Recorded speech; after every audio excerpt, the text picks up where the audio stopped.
Hello viewers, I'm your host Uzma Jaffrey with another episode of South Asia Focus. Let's begin the show. The Quadrilateral Security Dialogue, popular as Quad, has re-emerged and is heading towards securing a prominent place in the global order.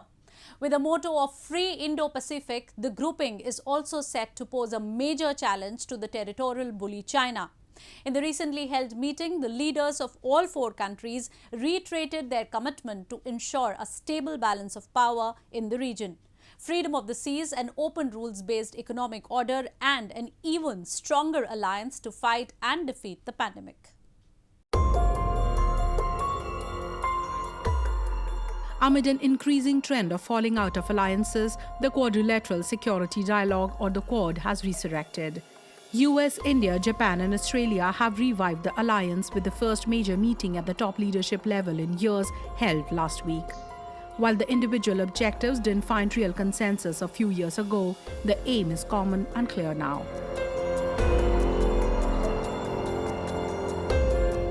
All want to see a free Indo-Pacific, which many observers feel has largely been influenced negatively or been intimidated by Beijing. Although the grouping hasn't made any explicit mention of countering China, the timing of revival and the nature of alliance has made everybody, including Beijing, believe so.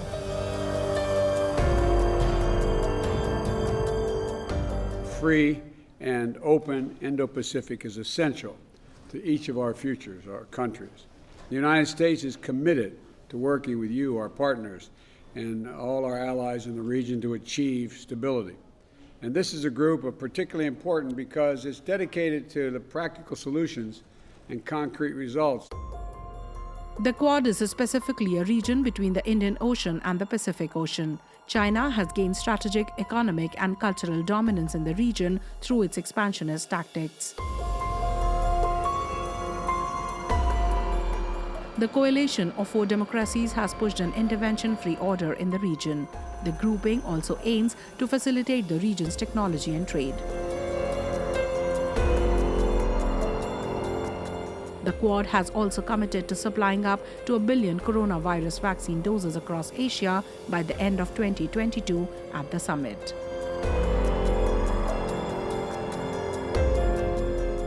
Quad has come of age. It will now remain an important pillar of stability in the region.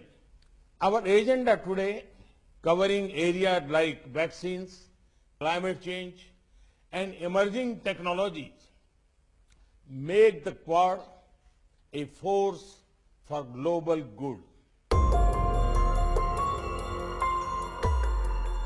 China has aggressively traded in the region in the last few decades. While the country shares its border with 14 other states, it has territorial disputes with as many as 18 nations. Through its debt trap policy, it has forced many others to follow its agenda. Experts believe a stronger presence of Quad will not just resist its agenda, but will also pave way for others to flourish. この4カ国で自由で開かれたインド太平洋の実現に向けて強力に進め、新型コロナの克服を含め、地域の平和と安定、繁栄に目に見える貢献をしていきたいと考えます。Beijing has lately resorted to punitive measures to muzzle those who have raised voice against its wrongdoing. Last year, China had threatened Australia with major sanctions over its demand to launch an international probe into the pandemic origins. This is about an anchor for peace and stability in the Indo-Pacific, and that benefits all nations of the Indo-Pacific. It benefits all the sovereign nations, and particularly our ASEAN partners that we've been a close friend of for so long. This is about ensuring that we can trade more easily. It's about ensuring that we can do that peacefully, that there is a freedom of movement within the seas and the overflight of the area to ensure there's the facilitation of trade and movement across our great region. While the Quad's intentions have been to seek freedom and prosperity for the region, there is no denying the fact that Beijing has had some major confrontations with each member of the grouping. While its trade designs have assertively been countered by the US, Japan has not been cowed down by its threats over its territory. Its misadventure along the Indian territory of Ladakh was recently thwarted by New Delhi when it tried intruding the sovereign Indian land.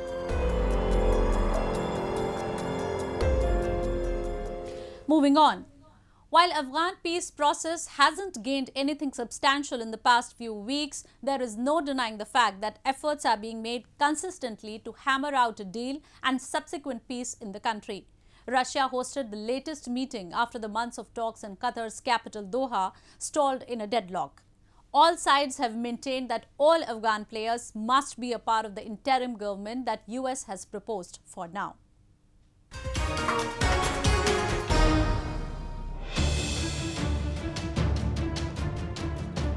With representatives from US, China and Pakistan joining in, Russian capital Moscow was the latest destination in the long-stalled Afghan peace process. Presence of US and Russian sides at same platform also indicated that a concrete solution was being pursued among the members and the stakeholders in the region. Russia called on the Taliban and Ghani administration to resume talks that have been pushed to back burner following Kabul's accusation that Taliban wasn't doing enough to restore peace in the country. Taliban on the other side says that it cannot continue until remaining 600 of the promised 5,000 of its members who have been deemed too dangerous by Kabul are released.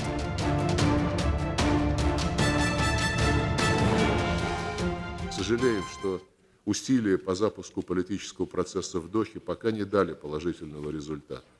Рассчитываем, что сегодняшний разговор будет способствовать созданию условий для достижения прогресса на межафганских переговорах. Одновременно мы убеждены, в условиях деградирующей военно-политической обстановки дальнейшие проволочки недопустимы.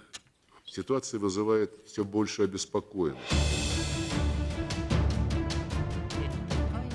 The United States has drafted a peace plan calling for the current Afghan government to be replaced with an interim administration until a new constitution is agreed and elections held. But Afghan President Ashraf Ghani has refused to step aside for a transitional government. The Moscow gathering will be followed by a meeting of regional players in Turkey next month and a summit that US has asked the United Nations to organize. President Ghani says he's ready for an interim government, but that too should be formed after the elections. A few members, including Russia, has urged to include Taliban, but has not outlined a course to achieve it. Мы исходим с того, что вопрос формирования временного коалиционного правительства должен решаться самими афганцами, должен решаться в ходе переговоров о национальном примирении. Вы знаете нашу позицию. Но при этом мы отмечали, что формирование временной инклюзивной администрации стало бы логичным решением проблемы интеграции талибов в мирную политическую жизнь Афганистана. Но еще раз подчеркиваю, что, безусловно, этот вопрос должен решаться самими афганцами в ходе переговоров. Meanwhile, President Joe Biden conceded that it was very tough for him to meet the May 1st deadline of complete US troop withdrawal from war-torn nations. The main hindrance to President Joe Biden in honoring the assurance to complete drawdown of US troops is backing out of the Taliban from written-down commitments. US had recently said that it cannot go ahead with commitments unless Taliban obliges to what it promised. Without them meeting their commitments to renounce terrorism and to stop the violent attacks on the Afghan national security forces, there cannot be a way forward, is what Washington has cleared lately.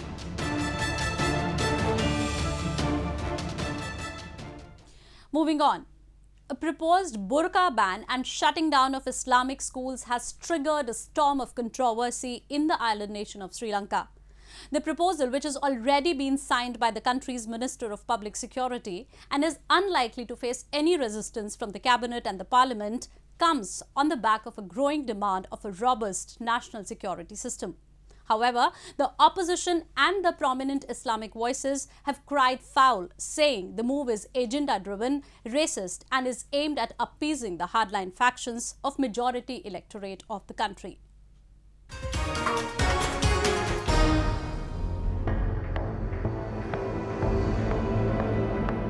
The island nation of Sri Lanka will ban the wearing of burqa, and more than 1,000 Islamic schools will be shut in the line of measures the government aims to take to control what it calls the radicalization of society.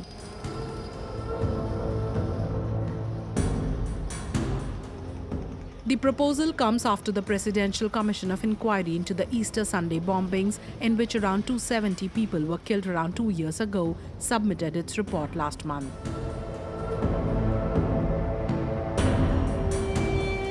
Following the recommendations made in the report, the government is now planning to take extraordinary steps to prevent a deadly attack of similar nature it suffered 2 years back. Minister for Public Security Haridwar Kumbh told a news conference that he had signed the paper and now it was to pass the cabinet and the parliament test, which experts believe will be an easy walk as the Rajapaksa government enjoys a two-third majority in the parliament.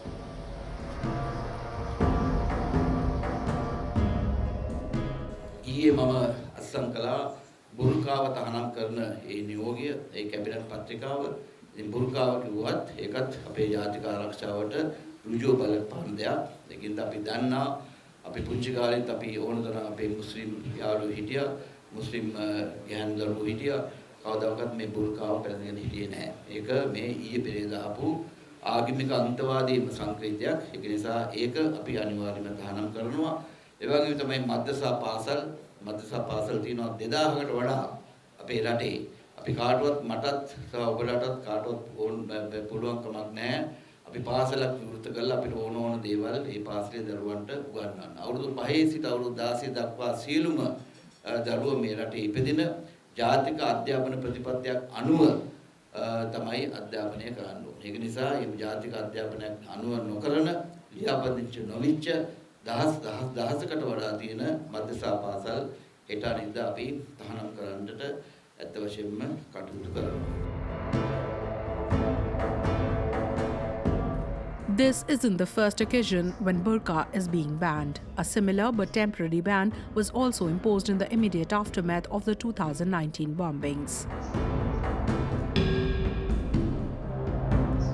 Other than the burqa ban, Sri Lanka also plans to close more than 1,000 Islamic schools known as madrasas because they were unregistered and were flouting national education policy.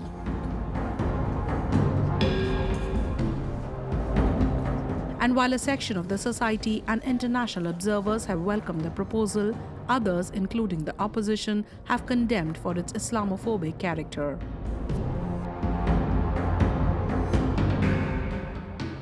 Renowned Islamic scholar in New Delhi, Afghan says that the majority and minority community in Sri Lanka must iron out differences and the global Islamic community should hold a dialogue with Colombo.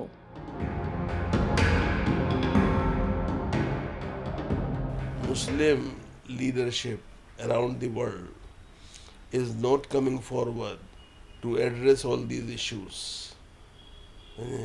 They should come forward, establish a dialogue with the leadership of the Buddhist clergy around the globe and settle all the issues. Sri Lanka isn't the first country that has sought to launch a crackdown against radicalization. After France came up with a systematic plan to control funding to extremists and everything that posed a threat to peace in the country, people in Switzerland too have shown a similar stance. growing radicalism in the name of religion has also forced states to consider a thorough probe. However, it remains to be seen and needs to be ensured by the global human rights organizations and the international community that steps against extremism do not have an Islamophobic undertone and are not framed with political ambition.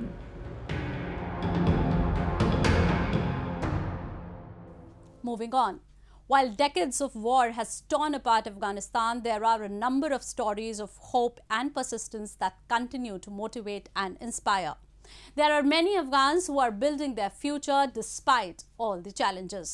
Rasool Rezaie, who was rejected asylum in Europe, is one such individual who has pioneered mushroom farming and is not just responsible for own prosperity but others' shot at happiness too.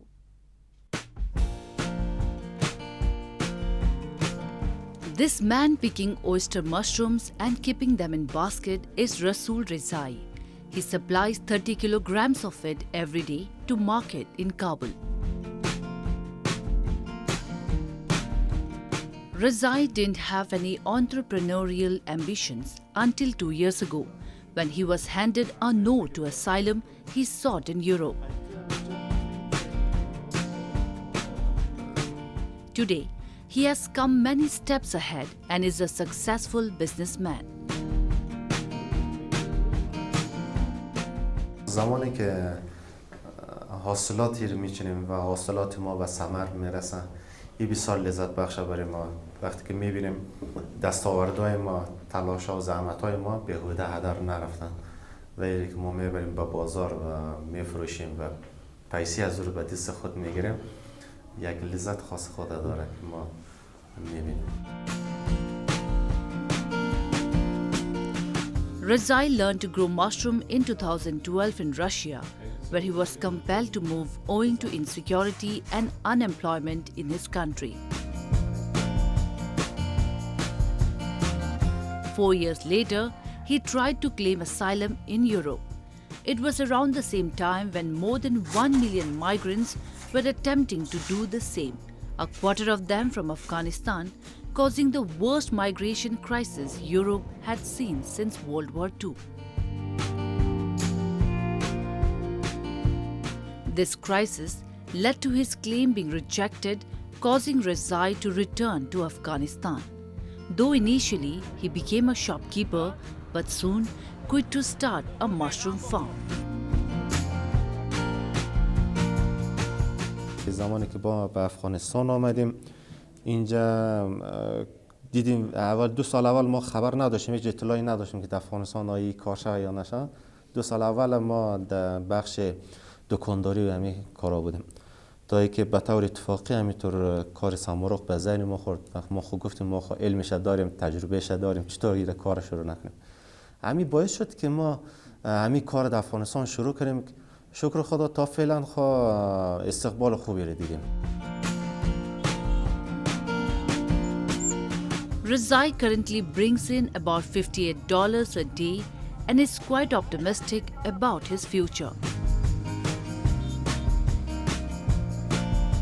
He has also begun supplying seeds to help other farmers start their own farms in the country, where seeds are being imported from abroad. He said mushroom growing picked up during the coronavirus pandemic, with people looking to get into mushroom farming amid shuttered businesses.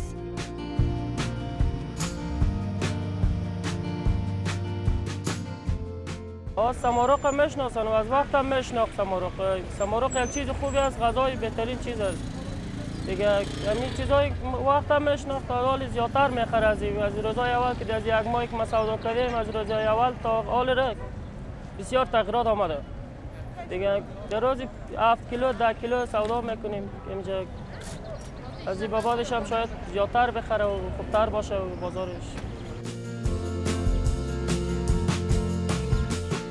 Rezaie's ultimate hope is to encourage other farmers to grow mushrooms instead of the lucrative poppy and in turn improve the country's public image. For years, Afghanistan has been the global leader in opium production, despite more than $8.9 billion spent since 2002 by the US government to stop production and trafficking in narcotics.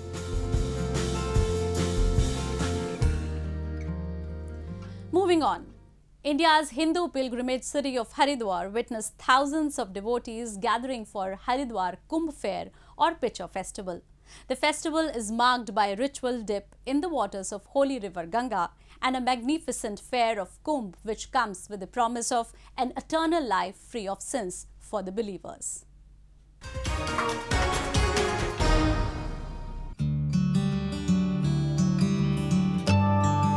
Thousands of devotees from across the country gathered at Ganga Ghats in Hindu pilgrimage city of Haridwar to witness the ongoing Kumbh fair or the pitcher festival.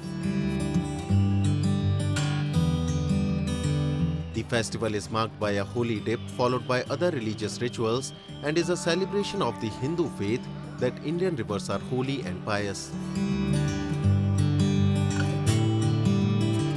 The pilgrims gathered at the ghats in huge numbers to pray, making it one of the biggest gatherings under the sun.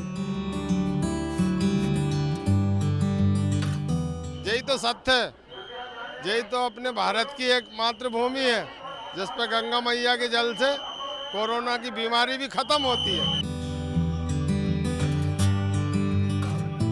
Hindus believe that bathing in the holy rivers near sacred cities absolve people of sins and brings salvation from the cycle of life and death. Usually, the Kumbh fair witnesses more than 100 million devotees. However, this year the numbers significantly dwindled because of the pandemic. कोई डर नहीं है, यहाँ तो virus वैसे ही खत्म हो जाएगा, इतना अच्छा जल है. हाँ, और सब सेफ्टी बरत रहे हैं, सैनिटाइजर, मास्क वगैरह सब यूज कर रहे हैं. इस चीज़ का विशेष ध्यान दिया जा रहा है. Meanwhile, Hindu ascetics, known as Naga sadhus, many naked apart from a coating of ash and carrying swords or tridents, led the bathers at the Kumbh and performed rituals to wash away their past sins. Another important gathering was that of members of Kinnar Akhada, a religious sect of the transgender community. Dressed in colorful attires and accompanied by musicians, the member of the transgender sect carried out a procession as they descended the stairs of ghats to take a holy dip.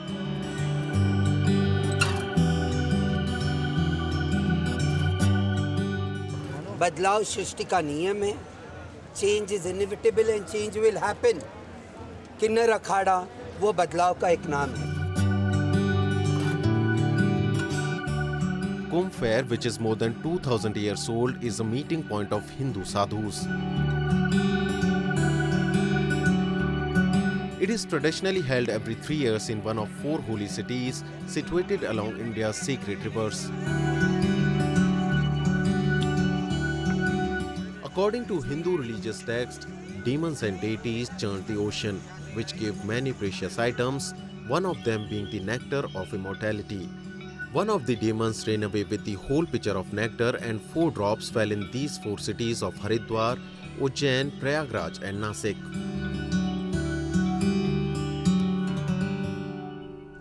Kumbh, the largest religious gathering in the world, is held every 3 years in rotation at the 4 holy places of Haridwar, Prayagraj, Ujjain and Nasik. With that, we come to the end of this week's episode. See you next week. Goodbye and take care.